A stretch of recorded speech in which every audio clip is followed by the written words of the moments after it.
So I've been able to stroke one of them, and also gave it a little bit of grass and it ate out my hand, so it was nice. So yeah, as I say, I've been able to stroke one of these two capybara. See, I said before, you've got the mum and daughter both there, look. So I was able to stroke the bigger one, just there, this one, and I was able to stroke this one. And I did do a video of it eating a bit of grass out of my hand, and I was able to stroke it on its nose and on its back. So it was just nice just to finally get to stroke my favourite animal. So they're just having a bit of a play at the minute, you see, mum and daughter. There's only another half an hour and the park will be closing, so I thought I'd just pay a visit finally after my visit to Dimmingsdale, just to have another set of videos here with these two girls, Clementine and Marmalade.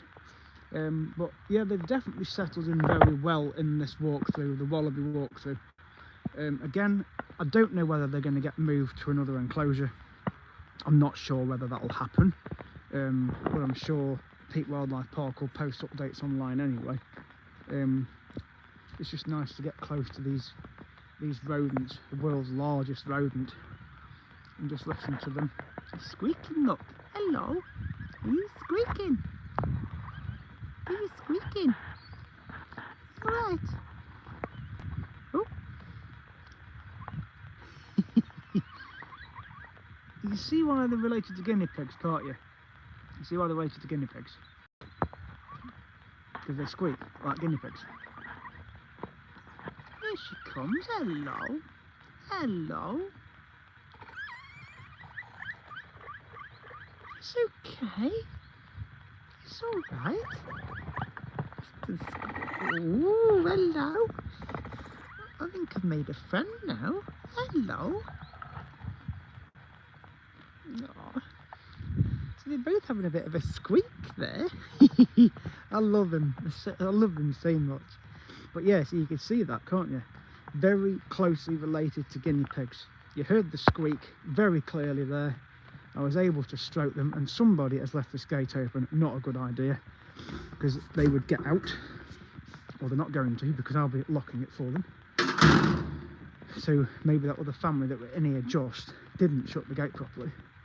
Because that happened a while ago, you know. I might have said it before in a video, where a girl left the gate open on the rabbit walkthrough, and one of the rabbits managed to get out. Not out fully, but managed to get out of the enclosure.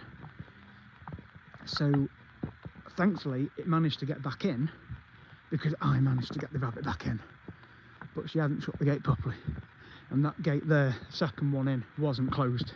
Thankfully the capybara are still in there, but that was negligence on that family's part that were in there before me. But anyway, so this is the tapir walkthrough. Well, it's not a walkthrough, it's their enclosure, but they're not out today, George and Tia. But as I say, it was nice to go in there, see the cappies. But yeah, they're in there now. Look, they're both together, and they both came at me, and they both let me stroke them. So there you go. So I just gave them a bit of grass, you see, and it just worked quite simply.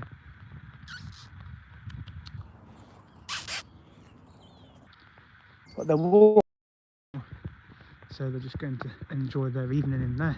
And there's another sign just here about the capybaras as well. Look, climate change is affecting us by causing longer dry seasons, higher temperatures and more frequent droughts. These changes reduce the availability of water and fresh vegetation, which we rely on to stay cool and well fed. So there's quite a few new signs been put up. And of course you can walk up this wooden bridge, and then the capybaras are walking off up there. But they've got such a massive pond to go in, and they've really settled in well, to be honest. As you can see, they've got the sign up, capybara, you see. And it seems that they've put the alpacas in this enclosure, which is where the goats used to be. So there's another change that's been made. They had the lemurs in this one. I'm presuming the giant rabbits are still in their other enclosure down the bottom end. But yeah, they've really settled in well, and it was lovely to actually get close to them this time, actually stroke them for a change. That was so nice. That's made my afternoon, because I've needed cheering up, to be honest, after what happened before I left home.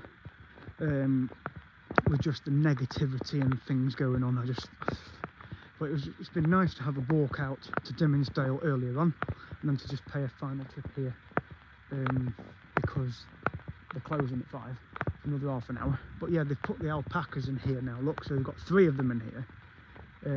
So they have moved the animals around. They've got lemurs in here, there's one there.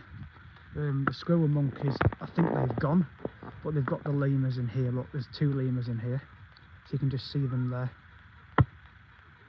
Yeah, so I think that was one of the keepers that just went past me there. So we've got the alpacas are in here. So as I say, one of the keepers has just gone past. So I think they're putting them to bed in a minute. Because it's 20 to 5. So this is the rabbit enclosure. We won't go in it, it's a bit muddy, but we can see them from the outside where I am. There's 2 white ones over there and the grey one as well. But they will be shutting them in shortly because they shut at 5.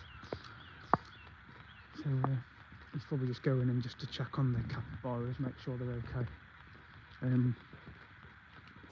I've just had an hour here. I've not had a long time because it was just to go and check on capybaras really. One of the right rabbits is up there. You can just see him. Here's the bunnies. Hello bunnies. Hello bunnies. We've got a grey one there and we've got a white one here. Hello bunnies. These are the Flemish bunnies, Flemish giant rabbits. Here they are, just enjoying themselves. Yeah, well, I've just seen the capybaras, Joe. I've just been to the capybaras. I've done a live stream in there. So, but yes, this is the giant rabbit enclosure, the Flemish giant rabbits. But I've just seen the capybaras yet, and they settled in really well. I was able to stroke them as well. So it's just nice just to have a quick look at these before I go, because the park shuts in about 20 minutes anyway. So I just thought I'd have a quick video around here just before I head back. So I've already been to Dimmingsdale this afternoon, done a walk up there, been to the chained oak as well. Very muddy paths indeed. So I'll be cleaning my trainers up when I get home. It's just nice just to get out of the house for a couple of hours. I've had to be honest. But these rabbits are really enjoying themselves eating. It sure is. So hit the subscribe button, that calls for 25. So that's 2 little series to go on the channel for today. Dimmingsdale and then a short one here as well. Hello bunnies. You can't go in there. But yeah, so hit the subscribe button.